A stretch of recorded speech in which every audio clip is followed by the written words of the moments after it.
ते वाढवले आहे त्यामध्ये खरं तर संत्रा उत्पादक शेतकरी पहिलेच अडचणीत आहे.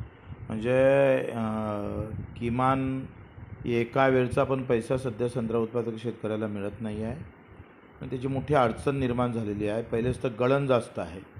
कुठल्याही प्रकारचं लक्ष सरकारचं संत्रा उत्पादक शेतकऱ्यावर नाही, त्याला वाऱ्यावर सोडलेलं आहे संत्रा उत्पादक शेतकऱ्याला.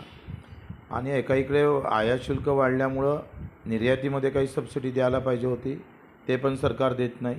तिकडे नितीनजी गडकरी भाजपाचे कॅबिनेट मंत्री आहे, मुख्यमंत्री विदर्भातले आहे आणि विदर्भातच सगळ्यात जास्त संत्रा होत असताना मुख्यमंत्री आणि गडकरी साहेबांना पूर्णतः दुर्लक्ष केलेलं आहे. ते आता सांगतात का नवीन कलमा लावा, पण आज जे आपण पाहतोय, आज जे संत्रा उत्पादक शेतकऱ्याचा मोठे प्रॉब्लेम उभे राहिले, त्यासाठी मला वाटते खरं तर त्यांना एक पॅकेज जाहीर करणं गरजेचं आहे.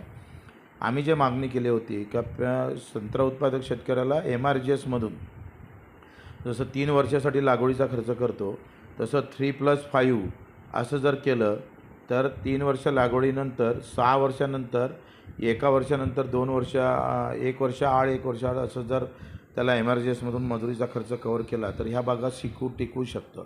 नाहीतर विदर्भातून कायमचा संत्रा हद्दपार होण्याची शक्यता टाळता येत नाही.